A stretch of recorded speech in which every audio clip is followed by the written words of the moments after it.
Ready हो सब लोग? Okay, so what I am saying is that कि बॉन्ड्स का चैप्टर, शांति से, लेक्चर स्लो रहेगा आज का, बिकॉज अलग चैप्टर तो नेचुरली अगर स्पीड ज़्यादा रहेगी तो तुमको दिक्कत होगी, आगे भी स्पीड ज़्यादा नहीं होगी लेकिन रिलेटिवली आज और भी ज़्यादा स्लो होगा।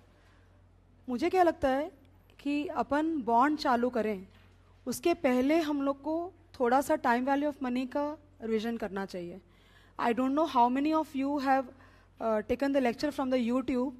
क्लास में तो मैंने बोला था 4 लेक्चर हैं यूट्यूब पे तुम्हारे टाइम वैल्यू ऑफ मनी के, lecture number 1, 2, 3 and 4, 4 separate lectures हैं और चारों लेक्चर 1-1 घंटे के हैं। ओके, अभी that chapter time value of money previously I used to teach in the class only, but half of the students were not even interested in learning that.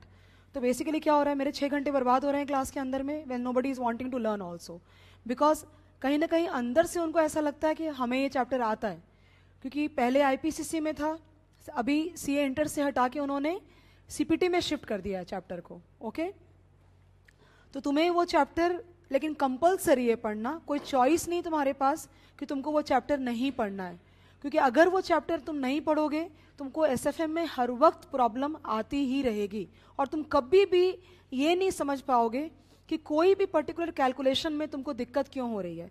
जब भी उस तरह की कोई कैलकुलेशन आएगी, I will inform you that ये तुमको this learning, ये जो चैप्टर तुमने पढ़ रहे हो और यहाँ पे जो एडजस्टमेंट आई है ये तुम्हें इसलिए समझ नहीं आ रही बिकॉज तुमने टाइम वैल्यू ऑफ मनी का चैप्टर नहीं पढ़ा।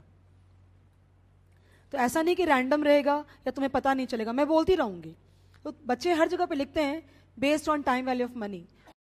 तुम्हारी जो बुक है कोर्स मटेरियल, उसमें पहला चैप्टर अगर है तो तुम्हारे पास बुक्स है तो टाइम वैल्यू ऑफ मनी का है। मैंने सम्स डाले हैं, I think how many sums are there, tell me. 18 sums are there.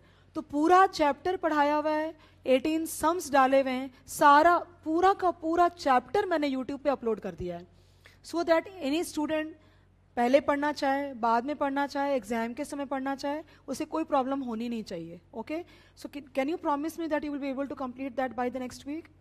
Yes, okay.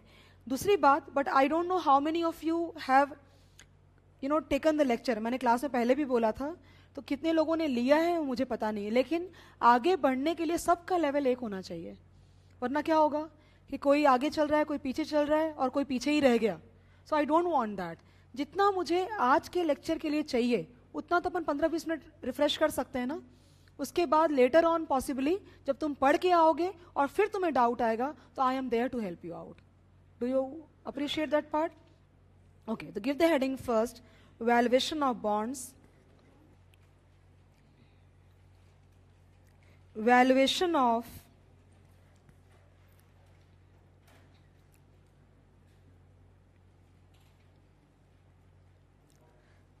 bonds।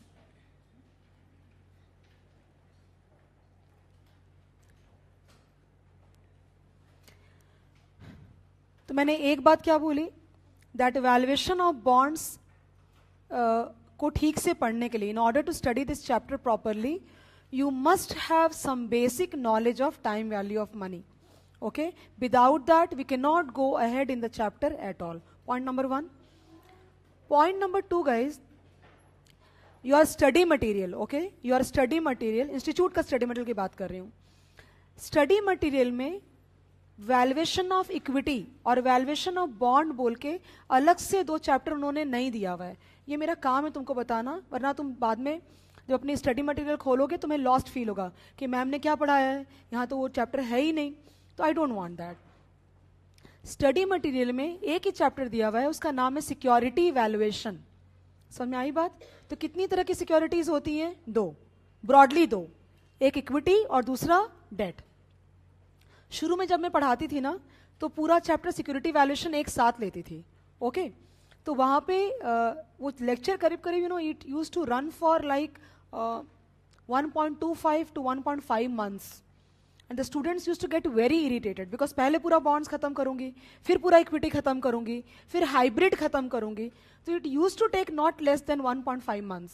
तो व्हाट डिड आई डू कि मैंने 2 चैप्टर में ब्रेक कर दिया। वैसे भी बॉन्ड और इक्विटी का आपस में ज्यादा कोई लेना देना है नहीं, तो चैप्टर को अलग करने से क्या होगा कि हम एक पर्टिकुलर सिक्योरिटी को और ज्यादा डिटेल में पढ़ सकते हैं. अगर लगातार मुझे पढ़ाना पड़े तो मुझे प्रेशर होता है कि जल्दी खत्म करो, बहुत लंबा जा रहा है.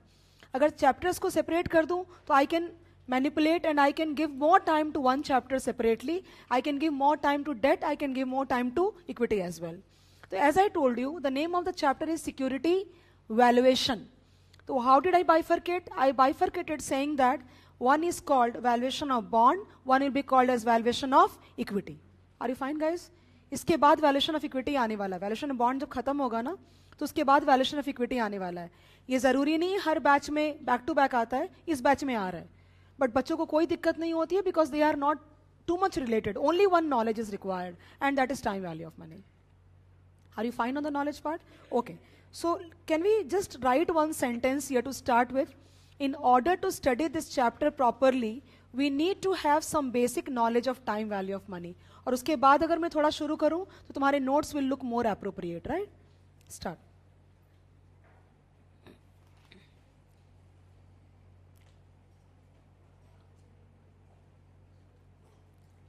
In order to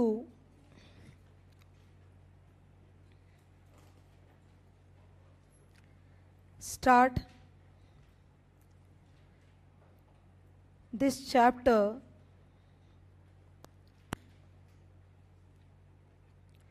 we need to have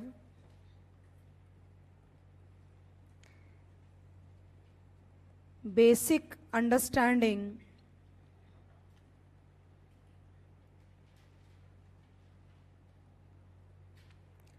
of time value of money.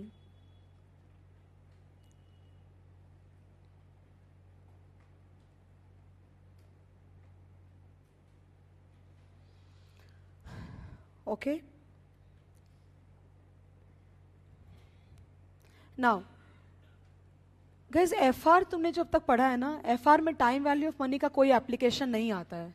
Okay, application आता है फिनेंस में.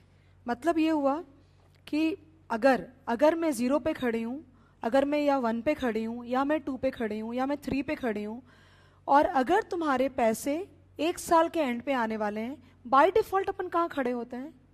अगर मैं टाइमलाइन ड्रॉ करूँ 0 से लेके 5 साल का, तो बाय डिफॉल्ट मैं कहाँ खड़ी हूँ? 0 में अपन खड़े हैं. तो अगर 1 ईयर के एंड पे 100 रुपीज, 2 ईयर के एंड पे 100 रुपीज, या 3 ईयर के एंड पे 100 रुपीज, सुनना शांति से. हाँ, तो 1 के एंड पे 100 रुपीज और 2 के एंड पे 100 रुपीज, ये दोनों को हम नॉर्मल तरीके से ऐड कर सकते हैं क्या? क्या ये सही रहेगा? नहीं. या मैं 0 पे 100 रुपीज और 1 पे 100 rupees, can I add them? No, I can not do that. Why? Because as per the concept of time value of money, the value of rupees 100 at the end of 0 and at the end of first year is not the same. It is not the same. That means अगर तुमको उन दोनों को add करना है या तुमको subtract करना है या फिर कोई भी मैथमेटिकल एप्लीकेशन करनी है, तो 100 को 1 के वहां पे लाना पड़ेगा, या फिर 1 के नीचे जो 100 है उसको 0 पे लाना पड़ेगा. तुम समझ रहे हो मैं क्या बोल रही हूँ? So there can be only 2 movements. एक मूवमेंट हो सकती है आज से फ्यूचर में, तो क्या बोलते हैं अपन? Future value. और या फिर 1 पे अगर कोई पैसा हमारा है, अगर उसको 0 पे लाना है तो we will call it is a present value. Only 2 movements on a time line is possible. 1 moving from present to future और moving from future to present. One can be called as compounding, one can be called as discounting. Are you fine guys till here, all of you? Okay. तो अपने को वो part भी यहाँ पे I'll take some small basic point, basic of time value of money. मुझे चाहिए because तुमने वहाँ पे पढ़ा है या नहीं पढ़ा है, पहले से क्या आता है ये मुझे पता नहीं है. But in order to move the chapter smoothly, we need to have that kind of knowledge. So, ताकि सारी की सारी बैच एक लैंग्वेज में बात करे. Okay? अब आगे बढ़ते हैं अपन. If we go ahead here, we can write some points here. Point number 1, the value of money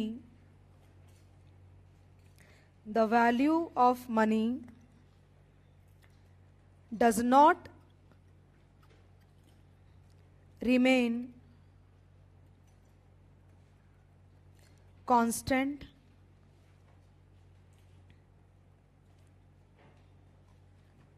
it changes with time.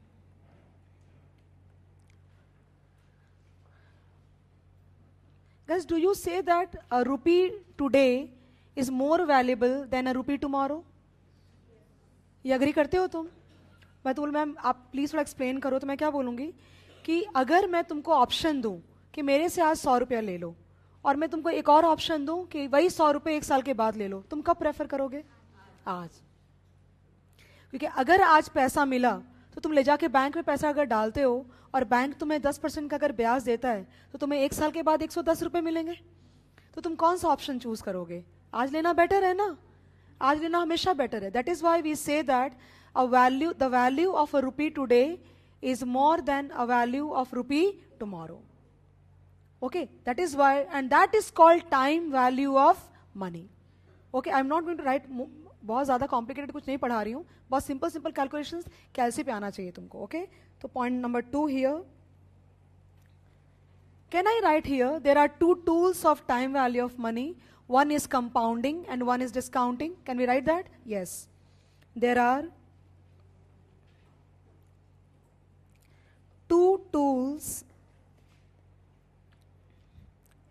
of time value of money.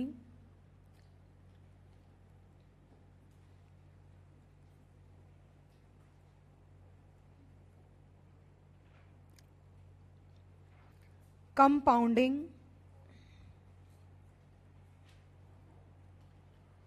which we can also call as future value or FV, and one is called discounting,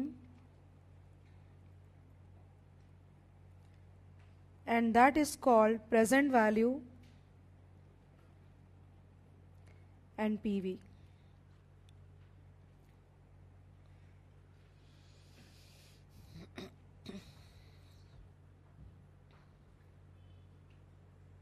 तो heading में दे रही हूं यहां पे compounding. मैं इसकी कोई definition नहीं लिखा रही तुमको, मैं एग्जाम्पल लिखने वाली हूँ यहाँ पे, तुमको कॉपी करना चाहिए.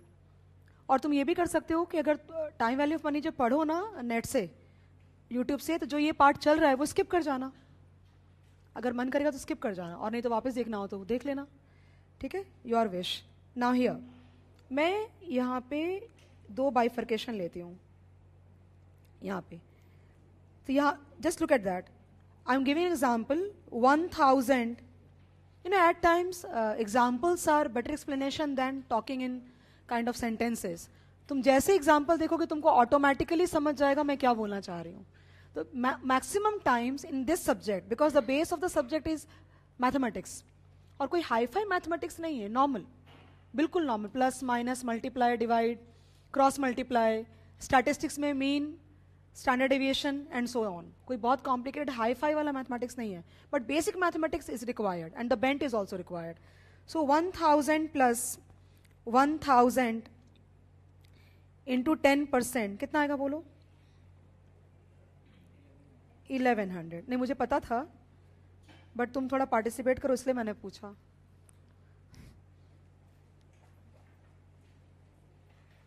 हाँ 1100. ठीक है, वापस से 1000 प्लस 1000 या 1100 लेना चाहिए यहाँ पे. Wait minute please.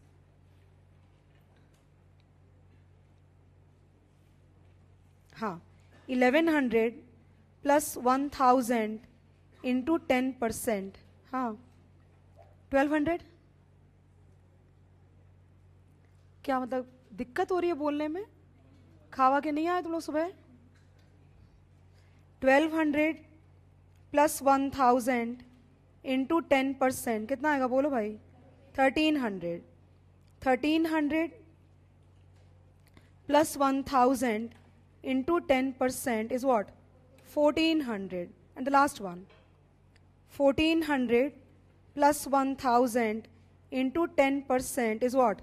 1500. Correct, na? Which method is that? Simple interest method. Simple interest method. Now here this will be 1000 plus 1000 into 10% will give me what? 1100. Then 1100 plus 1100 into 10% is equal to 1210.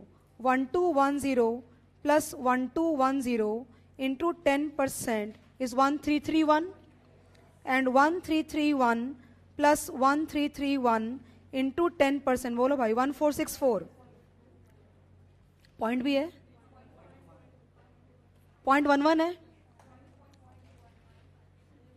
only one, okay. Then 1464.10 plus 1464.10 into 10%, how much? 1610.51. क्या तुमको फर्क दिखा दोनों में? ऐसे मुझे पता है तुमको पता समझा, but still can you state in terms of proper sentence? Compounding हो रहा है, कंपाउंडिंग का ही डेफिनेशन चाहिए मुझे. कोई तो तरीका होगा ना डिफाइन करने का. अगर मैं तुमको डेफिनेशन लिखाना चाहूं कंपाउंडिंग का, तो तुम क्या लिखोगे? कैन आई से? I will say that when the interest earned in the first compounding period, देखो यहाँ पे, when the interest earned in the first compounding period becomes the part of the principal in the second compounding period for computation of interest, then that method will be called as compounding. सही बोला? भले तुमको याद नहीं होगा मैंने अभी जो बोला, बट समझ में आया, राइट? जो तुमने ब्याज पहले पीरियड में कमाया, अगर ब्याज की कैलकुलेशन के लिए सेकेंड पीरियड में उस ब्याज का भी यूज होता है, then that method will be called as compounding. All of you would you want to write this guys? लिख लो, बिकॉज डेफिनेशन लिखाऊंगी और उसके बाद जब फॉर्मूला लिखाऊंगी तो तुम्हारे लिए बहुत ईजी करेगा वो. I know it is very very basic, but your knowledge is very scattered. I want to arrange it properly as per my understanding. कोई चीज भी जिंदगी में अज्यूम नहीं करना चाहिए कभी भी, कभी भी नहीं. बहुत छोटी छोटी बातों पे तुम्हें अटक होगी बाद में हायर लेवल पे जाके. बहुत बिटवीन द लाइंस अगर वो पढ़ा होता तो हायर लेवल इजी होता. Never never assume in life that something will be coming automatically. Everything has to be given proper attention and proper writing practice, be it very very small thing also.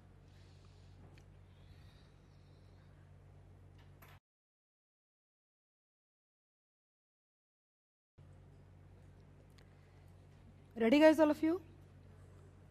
Okay, so write the definition. When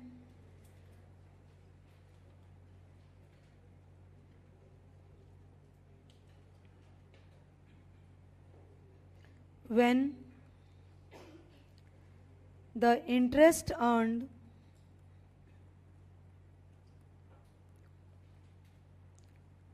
in the first compounding period, hold on please, compounding period का मतलब क्या होता है? अच्छा okay, by default minimum compounding period कितना होगा? 1 year. 1 year, very good.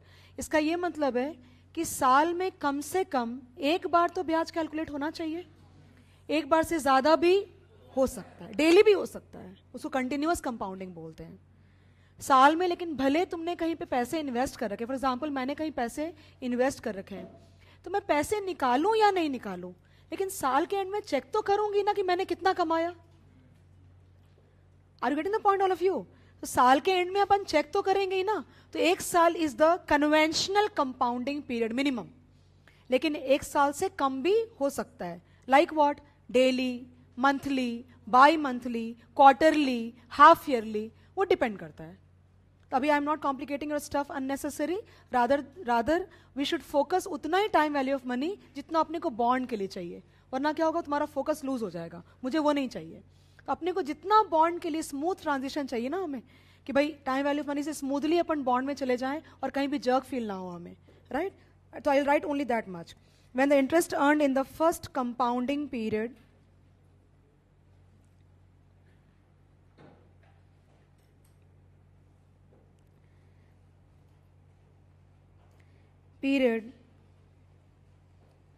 becomes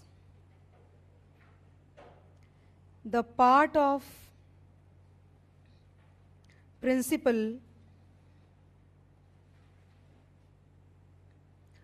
for computation of interest in the second compounding period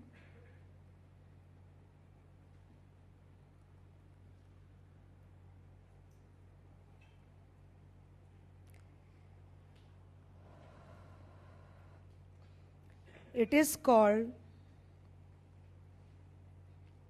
compounding.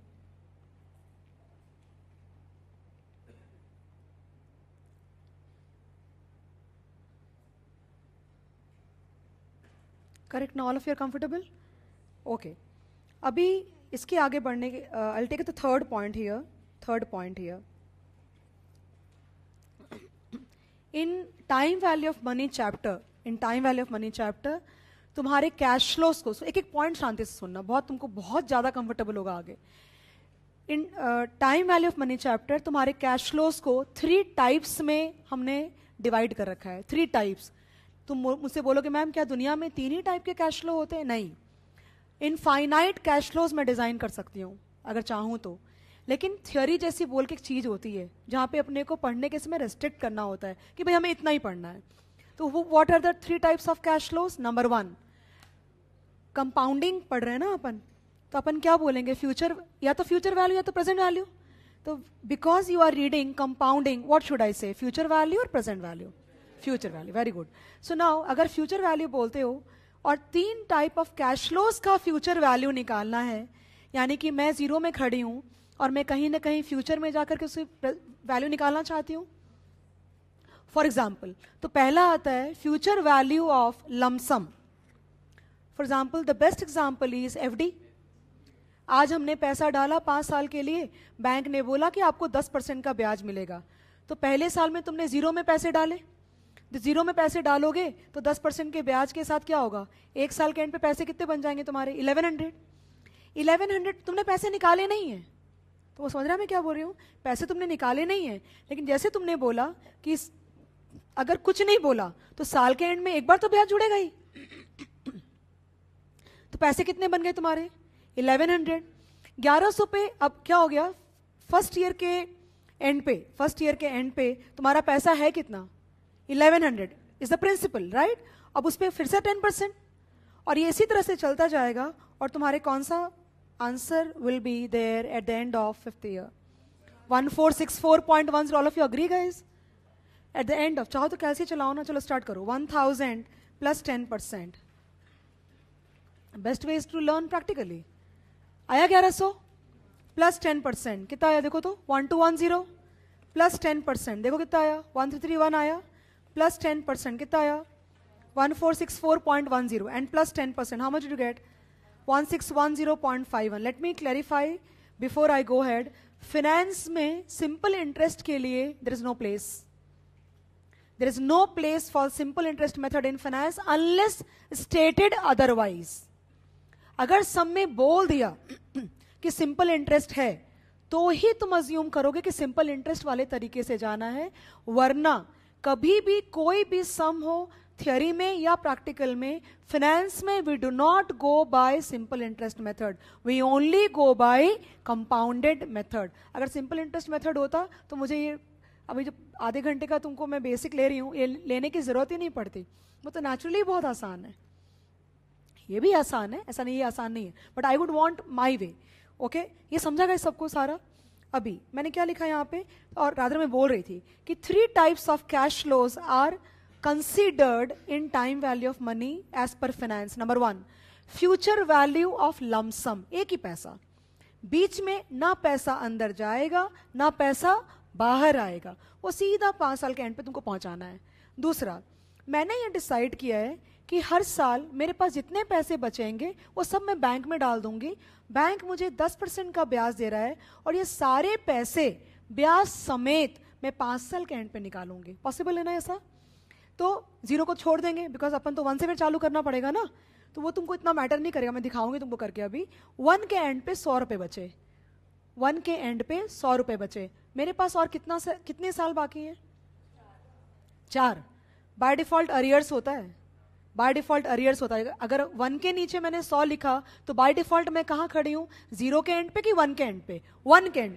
तो 1 के एंड पे तो तुमने पैसे डाले ही हैं, तो और कितने साल बचे? 4। 1 से 2, 2 से 3, 3 से 4 और 4 से 5। सेकेंड ईयर के एंड पे 200 रुपए बच गए, तो 200 पे वापस अपन लगाएंगे ना, 200 पे प्लस 10%, प्लस 10%, प्लस 10%। इसको बोला जाता है future value of uneven cash flows. इसका कोई फॉर्मूला नहीं होता। Can we say that future value of uneven cash flow is as if it is multiple lump sum? तो वो समझा मैंने क्या बोला? Multiple lump sums standing at different points of time. Then the third one, annuity. Annuity, सारे के सारे पैसे क्या होंगे? सेम होंगे। तो एन्युइटी, किसी कैश फ्लो को एन्युइटी बुलाने के लिए 3 कंडीशन फुलफिल, सब लिखवाओगे, तुम दिमाग मत लगाना बिल्कुल भी। You can see I am making you right each and everything. तुमको जो छींक भी आनी है ना, तो दाएं लेके छींक मारना कि वो भी लिखाओगे, because I tell you why. Ask me why? Because I don't trust you. Okay, so basically future value of annuity. तो बेसिकली जब एन्युइटी बोला तो ये पैसे 100, 200, 300, 400, 500 नहीं होंगे, ये पैसे क्या होंगे? सारे सेम। लेकिन किसी कैश फ्लो को एन्युइटी बुलाने के लिए, recurring deposit, RD is a good example of annuity. किसी कैश फ्लो को एन्युइटी बुलाने के लिए 3 कंडीशन फुलफिल होने चाहिए। सबसे पहला तो वो तो तुम जानते हो, तुम बता सकते हो क्या? सारे cash flow should be the even, they should be coming at the same point of time. मतलब तुमने बोला कि हर साल 31 दिसंबर को मैं आपको 100 रुपया दूंगा, तो कभी तुम अक्टूबर में दे रहे हो, कभी तुम नवंबर में दे रहे हो, कभी तुम दिसंबर में दे रहे हो। अगर ऐसा है तो उस कैश फ्लो को अपन एन्युइटी नहीं बुला सकते अपन एन्युइटी उसको। तो number 2, they should come at the same point of time. Number 3, it should be certain, कभी दिया कभी नहीं दिया, तब भी अपन उसको एन्युइटी नहीं बुला सकते। तो in order to call a cash flow as annuity 3 conditions must be fulfilled. I think we are good enough with the amount of knowledge to start writing. What do you say? Yes.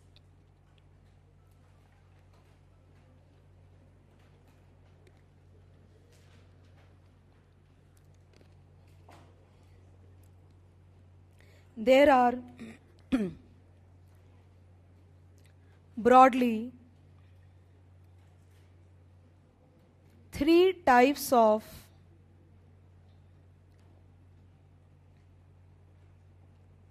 cash flows. There are broadly 3 types of cash flows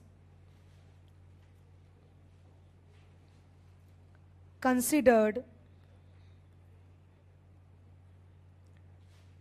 in time value of money,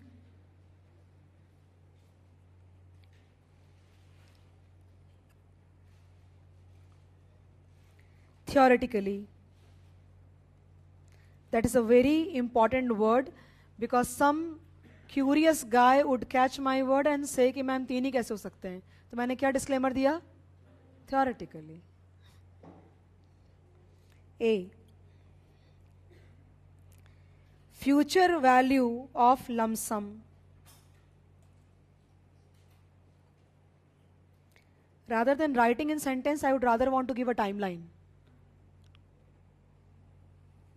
देखो यहाँ पे 0, 1, 2, 3, 4 and 5 at the rate of 10%. Okay, अब देखो यहाँ पे 1000 रुपया है तुम्हारा। मैं एग्जाम्पल्स को बिल्कुल चेंज नहीं करूंगी, तुम्हारा कंफर्ट ब्रेक होता है उससे। तुमको पता है अभी जो ऊपर मैंने कैलकुलेशन तुमको सिंपल और कंपाउंडिंग की लिखाई ना, उसको तुम सिंपल तो कंसिडर करना ही नहीं है, कंपाउंडिंग करना है। तो एक फॉर्मूला तुमने, मैं एक्सपेक्ट ही नहीं करती किसी ने फॉर्मूला पहले नहीं देखा होगा। अगर नहीं देखा है तो यहाँ तक पहुंचे कैसे, वो मेरे को डाउट आएगा फिर। हाँ, future value is equal to present value 1 + r raised to the power n. Okay, so if I go by this future value, wait a minute please, 1000 into 1.10 raised to the power 5. क्यों 5? तुम 0 पे खड़े हो ना तो तुमने अभी जो कैलसी पे कैलकुलेशन करी उसका ही तो फॉर्मूला है ये। और अगर करना पड़े एग्जाम में तो कैसे करोगे? 1.10 कैसे चलाओगे please? 1.10 into equal to how many times? 4 times. 4 times. Future value में अगर raised to the power n 5 है तो अपने कैलसी पे 1.10 इंटू इक्वल टू कितनी बार करोगे? 4 बारी. और तुम देखना ना तुमको फैक्टर आएगा 1.464 समथिंग आया होगा. आया ना? नहीं आएगा ऐसा कैसे हो सकता है? अपन उसके कंट्रोल में कि वो अपने कंट्रोल में है? वो अपने कंट्रोल में ऑब्वियसली. 1.464 समथिंग आया होगा. यानी इसका मतलब पता है क्या हुआ? मैं मतलब बताना चाहती हूँ इसलिए I am taking this topic. इसका मतलब ये हुआ कि अगर 1 रुपया जीरो पे है और उसको 10% से 5 साल के एंड पे ले जाया जाए तो उसकी वैल्यू कितनी हो जाएगी? 1.464 समथिंग.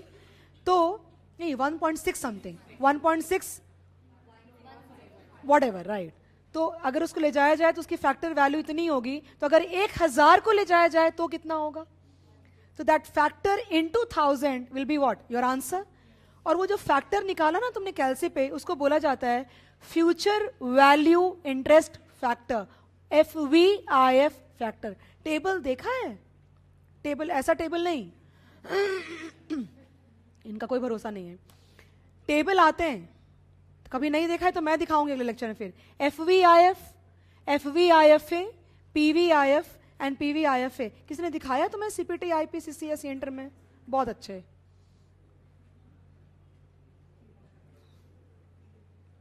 वो टेबल में क्या होता है कि कॉम्बिनेशन दिया होता है परसेंटेज और ईयर का. परसेंटेज और ईयर का कॉम्बिनेशन दिया हुआ रहता है. तो तुम टेबल में 10% के लिए 5 साल का देखोगे ना तो 1.6 समथिंग तुमको दिखेगा. ओके, तो तुम क्या करोगे? तुमको दिख गया okay 1.105.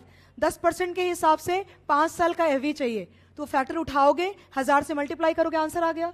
But I personally believe that तुम्हें कैलकुलेट करना भी आना चाहिए. बिकॉज अपन को किसी चीज पे डिपेंडेंसी नहीं चाहिए. किसी सेंटर पे अगर उन्होंने टेबल्स नहीं दिए तो क्या करेंगे? फिर नहीं दे सकते हैं. ICI है भाई, नहीं भी दे सकते हैं, कोई भरोसा नहीं है. Are you fine guys all of you? Let's not spend too much of time. कितना आएगा बताओ आंसर? 1610.51. सॉर्टेड.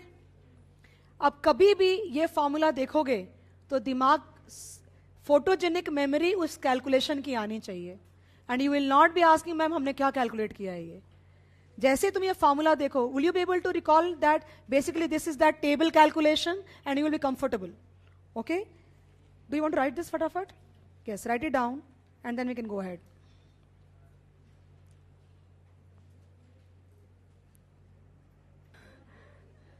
अभी इतनी नींद आ रही, कुछ समझ नहीं आ रहा है. Okay, ready all of you? लिख लिया सबने? Okay. B, future value of जो आज लेट आया है 50 रुपये फाइन देके जाएगा. अब मुझे पता है कौन कौन लेट आया क्योंकि मैं तुमसे मेरी चेयर तुम्हारी चेयर से ऊंची हूं ऐसा बोलूंगी तो अदरवाइज लेंगे. चेयर मेरी तुमसे ऊपर है तो मुझे पता है कौन कौन लेट है. 50 रुपये का फाइन देके जाएगा. मैं अपने पर्सनल यूज के लिए यूज नहीं करने वाली, तुम्हारे लिए कैल्सी खरीदूंगी. कुछ बच्चे यहाँ पे कैल्सी नहीं लाते ना. Future value of uneven cash flows. Again I am saying I will not right anything, rather a timeline would be better.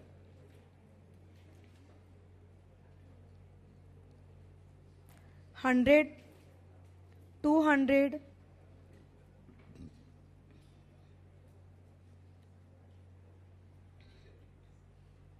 Correct ना गाइज? इसको सॉल्व करने का कोई फॉर्मूला नहीं होता है, इसको इंडिविजुअली सॉल्व करना पड़ेगा. तो कैसे सॉल्व करेंगे? देखो यहां पे can I write 100 into 1.10. Wait minute please. How many years? अगर कभी भी मुझे आज भी अगर नहीं समझता है कि मुझे कितने साल का ब्याज लगाना है, मैं पैसों को टाइमलाइन पे डाल देती हूं. तो 1, 2, 3, 4. So I need to move how many years? 4. Got the point all of you? Then plus. I can write plus. Why? Now my money is not standing at 1. My money is now standing at 5th year. जैसे तुमने factor लगाया तुम्हारा पैसा travel करके 5 साल के and पे आ चुका है. Okay, 200 into 1.10. How many years? 3 plus 300 into 1.10 raised to the power 2. Then 400 into 1.10 raised to the power 1. और तुमको पता है यहाँ पे 500 में 1.10 raised to the power 0 अगर लेती हूँ तो anything raised to the factor power 1 will be 0 will be what 1. इसलिए ये वाला कभी लिखते नहीं इस तरह से. कौन लिखता है इस तरह से? अपने लेवल पे आके थोड़ी ना कोई लिखेगा. इसलिए 500 लिख के छोड़ देते हैं अपन. उसको हटा दूं या फिर रहने तुमको अगर कंफर्टेबल नहीं लगता है तो लिख सकते हैं इसी तरह से भी. अभी तुमको ये इंडिविजुअली सॉल्व करना पड़ेगा. अपने पास इसको सॉल्व करने का कोई शॉर्टकट नहीं होता है. Aren't this cash flows behaving like 5 lump sums? 5 lump sum की तरह बिहेव कर रहा है ना ये. Okay, so please tell me the value now.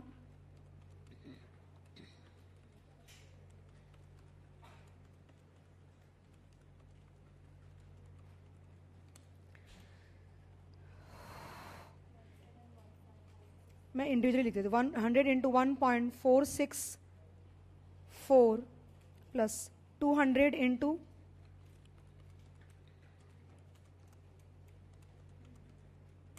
1.331. I will not write the multiplication part also. अभी मैं टोटल लिखने वाली हूँ.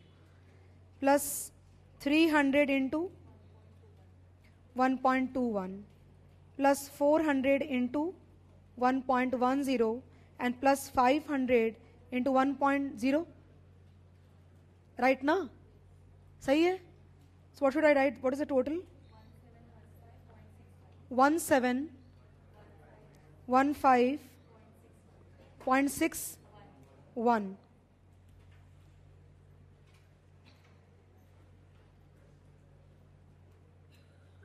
That means if I invest this amount every year for 5 years, at the end of the 5th year, I would be collecting 1715.61 rupees along with interest. तुम add करके देखो ना. 100, 200, 300, 400, 500 कितना आता है? कितना आता है टोटल मिला के? इतना मुश्किल तो नहीं है. 1500. बट तुमने निकाला कितना? ज्यादा ना. तो जो बैलेंस अमाउंट है वो क्या है? तुम्हारा ब्याज है. तुम्हारा ब्याज है वो.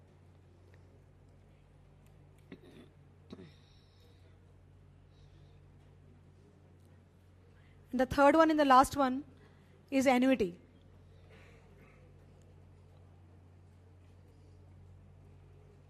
C. Future value of an annuity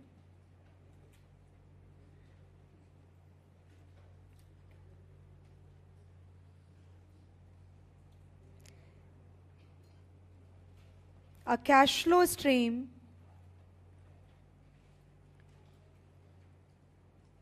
can be called as an annuity if it fulfills all the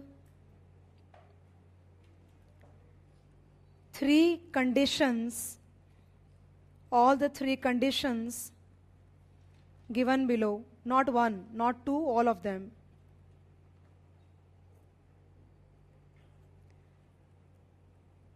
The cash flows should be even. They should be certain.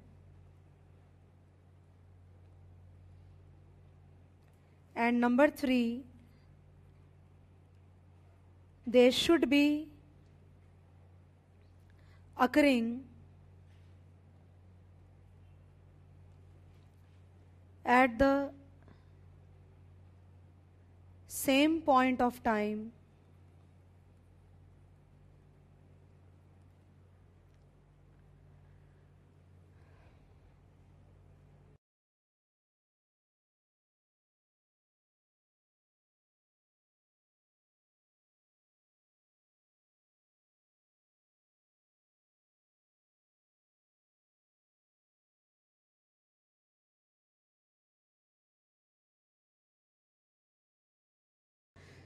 Okay, so here again a timeline. 0, 1, 2, 3, 4 and 5. 100, 100, 100, 100 and 100. तुमको लगता है कि मेरी calculation में ऊपर वाले में और नीचे वाले में कोई फर्क आने वाला है? नहीं. लेकिन हाँ, अभी वो चीज तुमको मैं उलझाऊंगी नहीं, क्योंकि कुछ बच्चे नए भी बैठे हुए हैं. ये जो तुमने सीरीज लिखा ना, इसको जीपी सीरीज भी बोला जाता है. तो जब तुम यूट्यूब का लेक्चर देखोगे ना, तो वहां मैंने और डिटेलिंग कर रखी है और एक फॉर्मूला डिराइव करा हुआ है वहां पे. डिराइव नहीं किया है, हाँ, बट लिखा है मैंने. तो अभी वो नहीं लिखना चाहते बिकॉज उससे मेंटल डिस्टर्बेंस आएगी unnecessary. Let's keep it simple only. Okay, now here, no, we need to start bonds as early as possible ना, दैट इज वाई. अभी यहाँ पे, अभी इसको एफ वी बोलो या एफ वी ए भी बोल सकते हैं. Future value of an annuity at the rate of 10%. How do we do that? Same, 100 into 1.10 raised to the power 4 plus 100 into 1.10 raised to the power 3 plus 100 into 1.10 raised to the power 2 and plus 100 into 1.10 raised to the power 1 and plus 100 into 1.10 raised to the power 0. तुमको पता है ये जो मैंने लिखा ना, ये नहीं सुनोगे मजा नहीं आएगा पढ़ने का. ये जो मैंने लिखा है ना, इसको बोला जाता है जीपी सीरीज. नाम सुना है पहले? GP, geometrical progression series. Why? Your amounts are same, your factor 10% is everywhere same, and your series is moving by constant rate 3, 4, 3, 2, 1, 0. मतलब गैप नहीं है, 4 के बाद 2 नहीं है, 2 के बाद 0 नहीं है, कंटिन्यूअस मूव कर रहा है. इस तरह की सीरीज को बोला जाता है जीपी सीरीज. तो इस तरह की जीपी सीरीज को सॉल्व जब करते हैं तो एक फॉर्मूला निकल के आता है तुम्हारा, वो शॉर्टकट. लेकिन मैंने ये ऑब्जर्व किया है कि क्योंकि सीए फाइनल में जीपी सीरीज का फॉर्मूला बच्चों ने डिराइव किया कि नहीं किया, सीपीटी में वैसे डिराइवेशन दिखाई हुई है वहां पे. मैं सीपीटी का पोर्शन मैंने जाके चेक किया है ताकि मैं अप्रोप्रिएटली क्लास में बात कर सकूं. तो मैंने वहां देखा है, उन्होंने डिराइव करके दिखाया है. लेकिन अब भी क्लास में डिस्टर्ब नहीं करना चाहती. Can we go by this method only? And when you see the YouTube lecture, you will see that formula also. Okay? तो यहाँ पे वापस से मुझे टोटल बता दो प्लीज. वैसे फैक्टर्स सेम आएंगे ना ऑल ऑफ यू? एक मिनट, फैक्टर्स मतलब कौन सा हुआ? कौन से फैक्टर्स की बात कर रही हूं मैं? ये वाला, ये वाला, ये वाला, ये वाला और ये वाला. डू यू अग्री दैट उसके बाजू में तुम कोई भी मल्टीप्लाई करो, क्या फर्क पड़ता है? 1.10 रेज़ टू द पावर 4 की वैल्यू तो सेम ही रहनी है ना. तो फैक्टर्स तुम्हारे सेम रहेंगे. अगर लिखना चाहते हो तो लिख भी सकते हैं अपन. स्टार्ट. 100 इंटू कितना है बताओ? 1.464 है क्या? हाँ, 1.464. आगे याद है मुझे. 100 into 1.331 plus 100 into 1.21 and plus 100 into 1.10 and plus 100 into 1. How much do you get guys? Rupees 610.51. Are you fine all of you guys? एक बात और बता दूं, अगर वो फॉर्मूला यूज करके निकालोगे ना तो भी सेम आंसर आएगा. बट फॉर्मूला जाके चेक कर लेना. नहीं भी आता तो कोई खास प्रॉब्लम नहीं आने वाली है. I mean it's okay if you know, you have to know something and it is better to know what we can understand. एक फॉर्मूला में ऐसा लिखा हूं तुमको और तुमको समझ नहीं आ रहा है, तो ये समझने के बाद उससे उसको देख के टेंशन आती है बच्चों को, तो मैंने अवॉइड किया है थोड़ा सा. Now this is annuity. अभी जिस तरह से तुम आगे गए ना, जिस तरह से तुम 0 से आगे गए, उसी तरह 5 से क्या आओगे? पीछे आओगे. तो उसको क्या बोला जाएगा? प्रेजेंट वैल्यू और discounting. So we are only pending with 5 minutes work where you need to learn discounting. एक एडेड क्लैरिफिकेशन, फाइनेंस में डिस्काउंटिंग ही 99.99% चाहिए. क्यों वो बताऊंगी तुमको. वहां से चैप्टर तुम्हारा बॉन्ड का चालू हो जाएगा. और कंपाउंडिंग कराए बिना डिस्काउंटिंग अच्छा समझेगा नहीं. It's like a natural path to that. Okay, now here coming back again, can we give the heading now again? Discounting. I have given a number और a hash mark there. I think number, star mark दिया है. Discounting guys, समझा? 3 types of cash flows. Are you done with this mentally, and are you comfortable? 3 types of cash flows and computing the future value of all 3 of them. Okay, discounting. The way you have done compounding, we also need to learn discounting. Now this time you are not going from zero to future. You will be coming from future to present. Okay. So again here we'll start with that number A only. Present value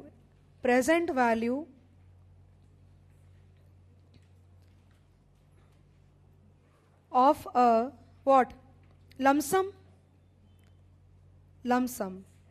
I can use the same examples to make you comfortable. I will do something of this sort. 0, 1, 2, 3, 4 and 5 at the rate of 10%. अब यहाँ पे तुम्हारा जो amount है, कितना amount था? 1610.51. ये समझा क्या किया मैंने? तुम्हारा कोई बैंक तुमको बोल रहा है कि 5 साल के बाद हम तुमको 1610.51 देंगे और ब्याज का रेट होगा तुम्हारा 10%.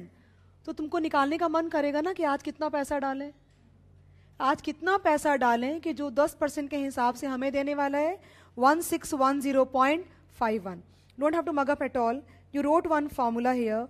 Future value is present value 1 plus r raised to the power n. ऐसे पढ़ा ना तुमने? तो इसको मैं चेंज नहीं कर सकती. Future value is equal to future value divide by 1 plus r raised to the power n. तुमको पता है शुरू में जब मैंने पढ़ाना चालू किया ना, तुम कैसे करते हो? देखो यहाँ पे, समझा? तो मैंने जब पढ़ाना शुरू किया, बिल्कुल बहुत शुरुआत में, I would be around 27-28 possibly, तो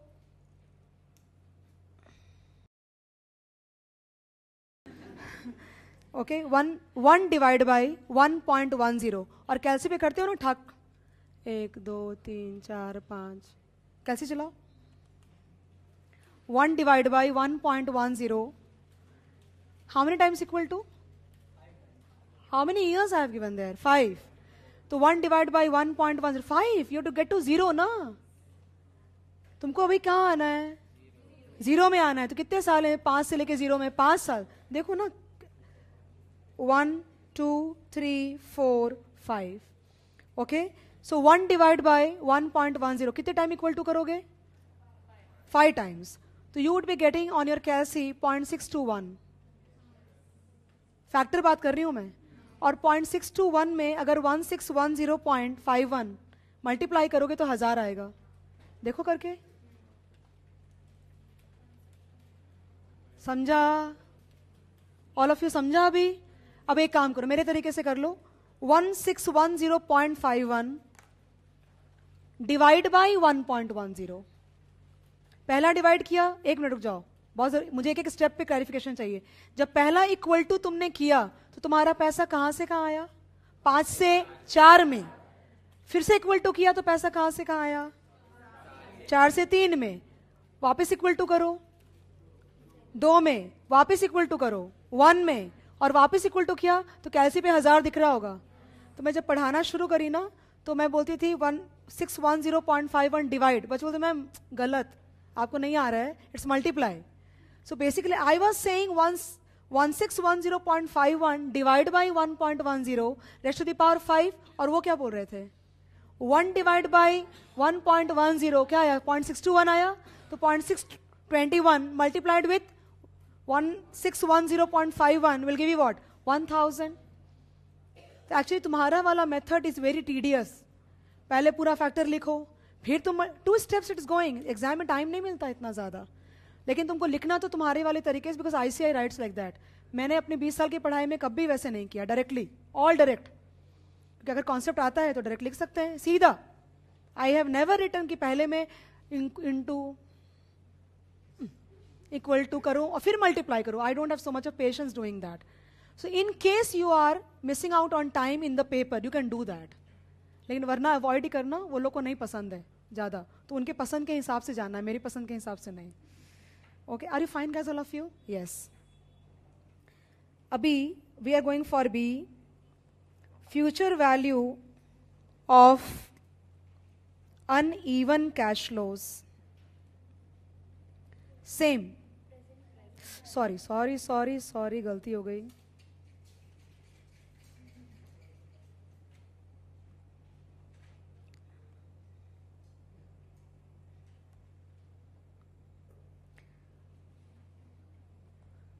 Okay, now again I will possibly write like this: 0, 1, 2, 3, 4 and 5, same, 100, 200, 300, 400 and 500.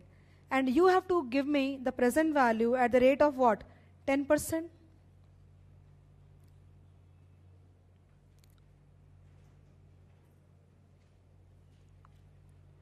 तो तुम जो कैलसी पे 1 डिवाइड बाई 1.10 करते हो ना, वही वाली चीज आ गई है, राइट ना? So if you take from here to here, what will happen at the rate of 10%? What?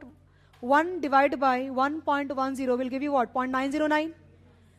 इसका पता है मतलब क्या हुआ? ये 1 रुपया 1 रुपया 1 रुपया 1 रुपया, ये अच्छे से देखो प्रेजेंट वैल्यू, बिकॉज यही काम आएगा आगे जाके. और ये 1 रुपया, इसका मतलब ये हुआ कि 1 रुपया अगर 1 साल के नीचे है और अगर उसको 0 पे लाया जाए, कितने ब्याज पे? 10 पे, तो उसकी वैल्यू कितनी आती है? 0.909. कैसे पे 1 डिवाइड बाय 1 रुपए में ब्याज जोड़ना है कि हटाना है? हटाना है. तो 1 डिवाइड बाय करेंगे ना, मल्टीप्लाई करने से जुड़ जाएगा. डिवाइड करोगे तो क्या होगा? हट जाएगा. तो 1 डिवाइड बाय 1.10 करोगे तो कैसे पे तुमको दिखेगा? 0.909, राइट ना? So may be the way you go head, I write like this. Wait a minute please. 100 divide by 1.10 plus जितने भी इंटरनेशनल करिकुलम्स होंगे तुम्हारे, including CFA, you will see the same equation only, but I will write your way also, don't worry about that. 1.10 square plus 300 divide by 1.10 raised to the power 3, 400 divide by 1.10 raised to the power 4 and plus 500 divide by 1.10 raised to the power 5. All of you? Yes. अभी अगर मेरे तरीके से जाते हो तो कैसे हो जाएगा? 100 divide by 1.1, I get how much? 90.91. और अपने तरीके से जाओगे तो क्या होगा? 1 डिवाइड बाई 0.909 एंड 0.909 इंटू 100 करोगे तो क्या आएगा? 90.91 ही आएगा ना, प्लस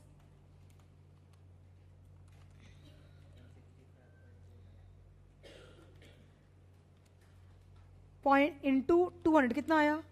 165.29. मैं दूसरा मेथड भी करूंगी, don't worry about that. Now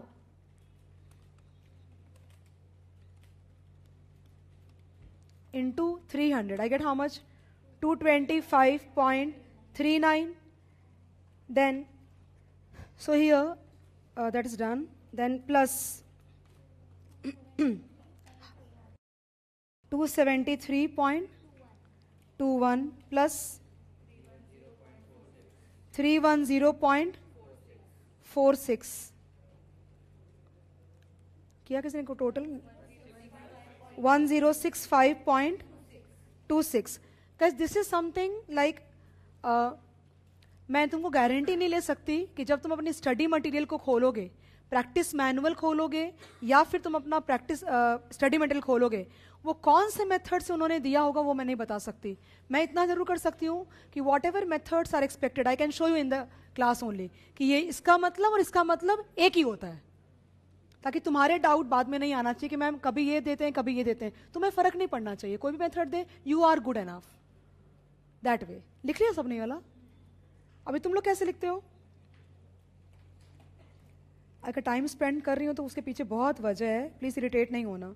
year 1, 2, 3, 4 and 5. फिर तुम लिखते हो कैसे? 100 then 200 then 300 400. That's how you write, right? Then you write PV at the rate of what? 10%. All of you? Yes. And then how do you write?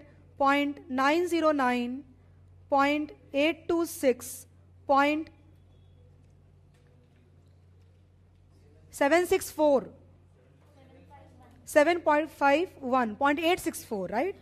No, 683 and 0.621.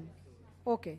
और इसकी PV लोगे तो obviously 90.9 ऊपर लिखा हुआ है ना, कॉपी कर दूं ऊपर 165 पॉइंट, थोड़ा सा डेसिमल्स का एरर आएगा, क्यों, वहां डायरेक्ट किया था ना, और यहाँ पे राउंडेड ऑफ फैक्टर्स लिए हैं तुमने, तो थोड़ा बहुत सारे टोटल में हार्डली ₹1 का आंसर का फर्क आएगा, विच इज फाइन। यहाँ पे क्या ले लूँ, 225.39, 273.21, 310.46, total is what, 1065 point. Are you fine guys, all of you? So henceforth you shouldn't bother you how am I going, whether I'm going by the horizontal equation or I'm going by the vertical categorization or column wise, एक ही चीज है, क्योंकि मैंने ये already problems face करी हैं past में, इसलिए अब आगे पढ़ाने में ऐसा कोई चांस में 1 मिनट ज़्यादा स्पेंड करना बेटर होगा मेरे लिए, लेकिन मुझे वापस रिविजिट करना उस चीज़ को पसंद नहीं आएगा, बिकॉज फिर मैं उस टॉपिक पे फोकस करना चाहती हूँ, ना कि टाइम वैल्यू ऑफ मनी पे। अब एक लास्ट बचा है, which one, annuity. Annuity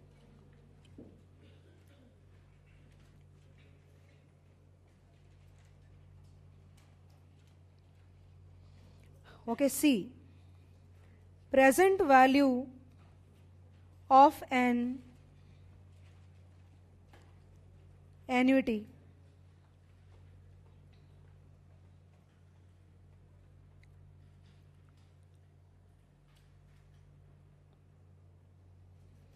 okay, so maybe I will take a timeline here, मैंने जानबूझ के गैप लिया है, वजह है 0 1 2 3 4 and 5 at the rate of 10%, right? 100, 100, 100, 100 and 100. Correct guys, all of you? Abhi, you only told me कि ma'am, if 1 rupee is there, 1 rupee is there, 1 rupee and 1 rupee, okay? Now here, अगर मैं इसको यहाँ पे लाऊं तो 0.909, अगर मैं यहाँ पे लाऊं तो 0.826, 0.826, if I get it here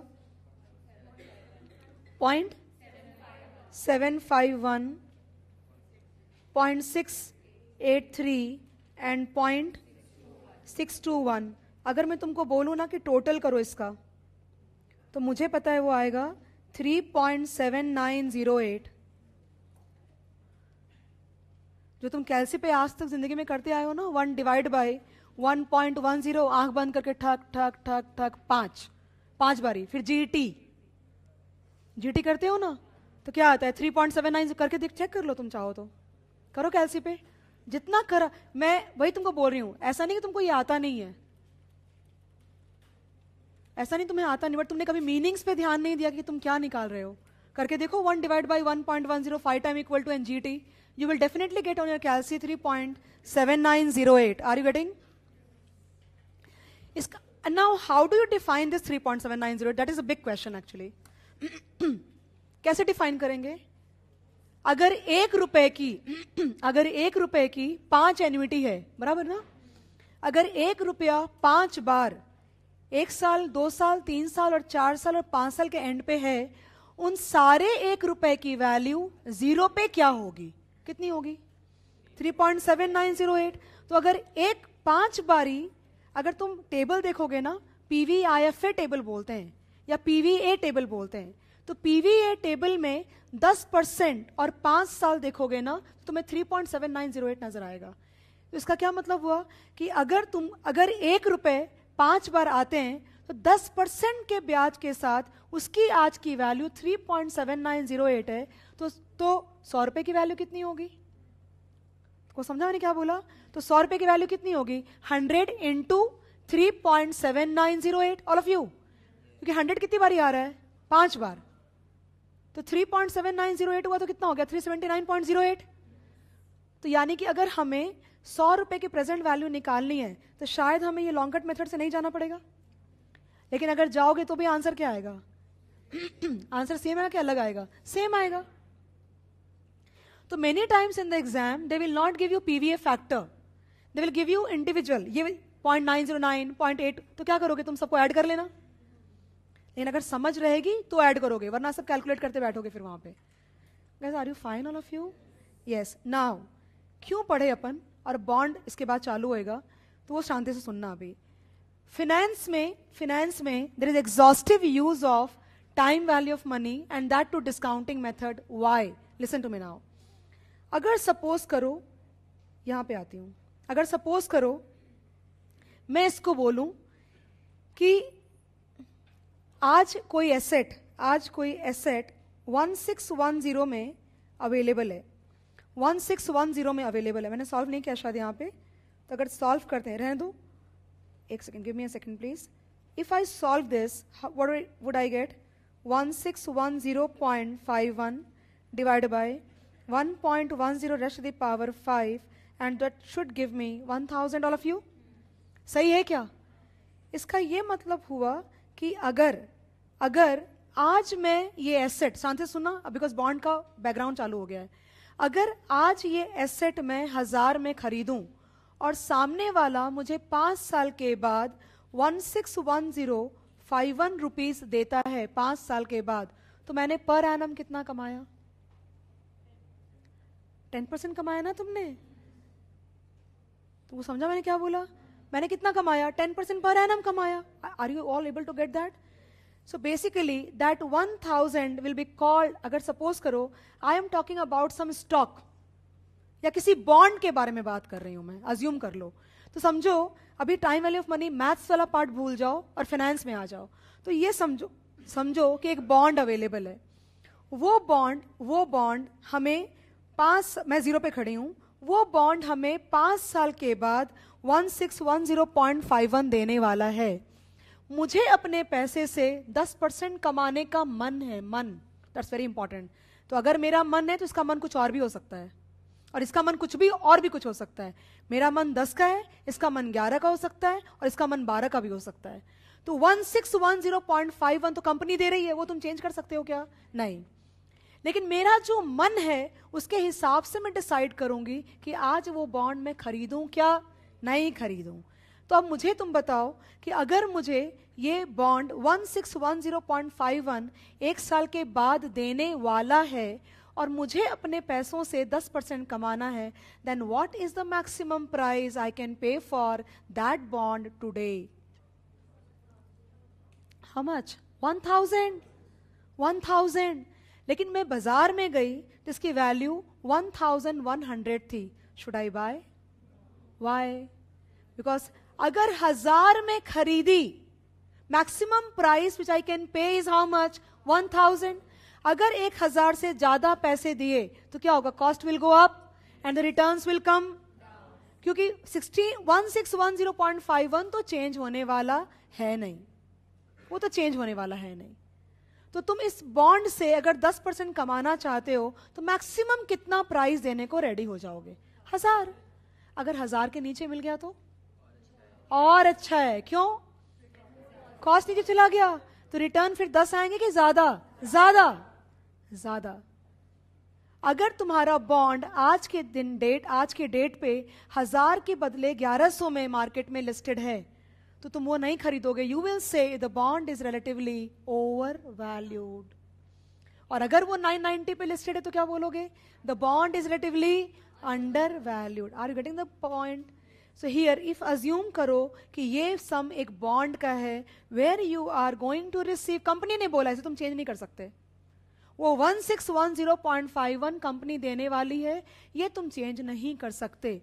लेकिन क्योंकि ये बॉन्ड मार्केट में ट्रेड होता है, मार्केट में ट्रेडिंग हो रही है, उसकी बाइंग सेलिंग चल रही है, और उस समय तुमने ये नहीं पूछा कि मैम आप ये 10 किस बेसिस पे डिसाइड करते हैं? सही ना? आप 10 किस बेसिस पे डिसाइड करते हैं? मार्केट की जो ब्याज की रेट चल रही है उतना तो मांगोगे ही ना।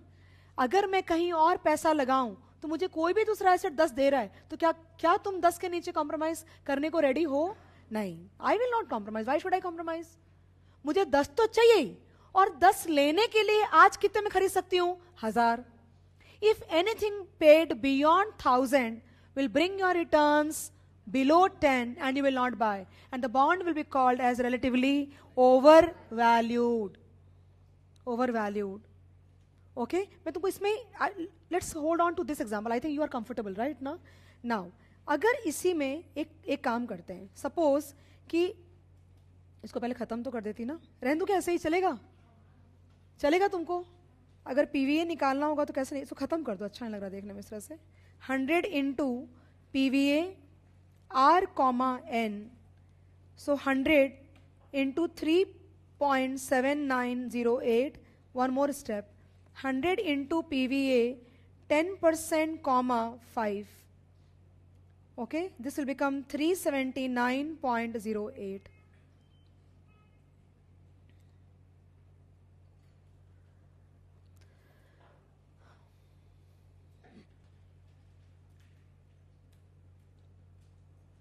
I have not given you anything about bond. मैंने definition भी नहीं दिया है, but I'm just trying to bridge that gap between the topics actually, ताकि तुम्हारा smooth movement हो जाए टॉपिक में.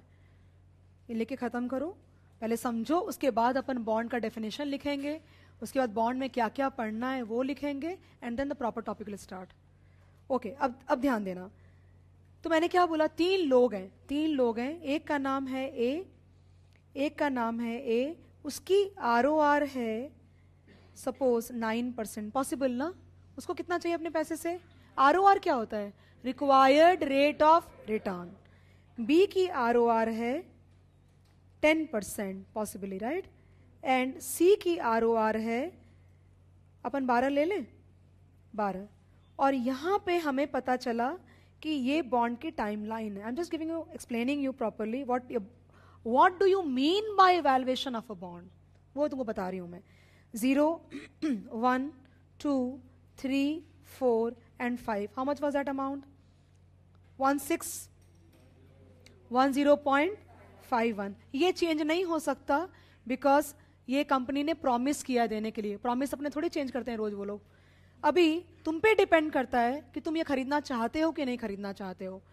तो अगर तुम्हें 9% कमाने का मन है तो अपन क्या करेंगे, 1610.51 divide by 1.09 9, how many times, 5 times करके देखो एक हिसाब से प्राइस क्या होनी चाहिए. So price will be equal to 1610.51 into 1 by 1.09 raised to the power 5. देखो कितनी प्राइस होनी चाहिए.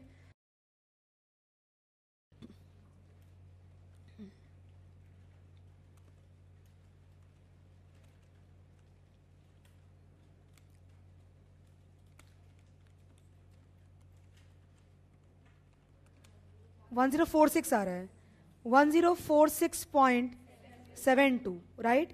अगर बी के हिसाब से प्राइस निकालते हैं तो प्राइस आती है, इसका मतलब ये भी तो हुआ ना कि present value is nothing but price. मतलब अगर तुम्हें फाइनेंस में प्राइस निकालने को बोला, मतलब क्या निकालना है, बोलो, present value. 1610.51 into 1 divided by 1.105, we know already 1000. and similarly C के हिसाब से प्राइस होनी चाहिए 1610.51 into 1 divided by 1.12 raised to the power 5. How much? 913.85. सिर्फ एक बात का जवाब दो, बाकी मैं संभाल लूंगी. ये तीनों जो तुमने प्राइसेस निकाली हैं, ये प्राइस नोशनल है कि एक्चुअल है? नोशनल है, सब अपनी अपनी मर्जी से निकाल रहे हैं कि मेरे हिसाब से ये, मेरे हिसाब से ये और मेरे हिसाब से ये.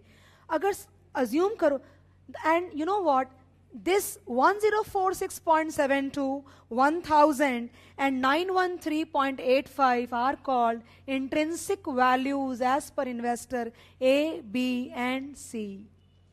What is intrinsic value? Should be value, fair value, equilibrium value, you know, no arbitrage value, whatever you want to call it. Intrinsic values are calculated, they are not given. Actual prices are given. Okay मालूम पड़ा ये तीनों investor तीन कोने में दुनिया के हैं और वो लोग सेम बॉन्ड के बारे में बात कर रहे हैं. मार्केट में जब गए तो प्राइस उनको पता है कितनी दिखी? उनको प्राइस दिखी 900 रुपए की. मार्केट में भाव चल रहा था 900, या 900 मत लो, एक काम करो 1000 ले लो, चलो 1000 ले लो. तो अगर मार्केट में सच में भाव चल रहा है 1000, तो मेरे हिसाब से बी कितना देने को तैयार हो बताओ? बी कितना देने को तैयार है? 1000। तो अगर 1000 में ही मैं देने को तैयार थी और मार्केट में प्राइस 1000 ही मिली, तो मैं कितना कमा रही हूं? 10 कमा रही हूं। मैं 1046 तक देने को तैयार थी, समझ में आ रहा है क्या चल रहा है ये? 1046.72 तक देने को तैयार थी, क्योंकि मुझे कितना कमाना था? 9। लेकिन मार्केट में मिल गया बॉन्ड 1000 में, लूं क्या नहीं लूं? आवाज जोर से आने चाहिए। लेना है कि नहीं लेना है? लेना है, क्योंकि 9 के बदले मैं तो कमा रही हूं 10।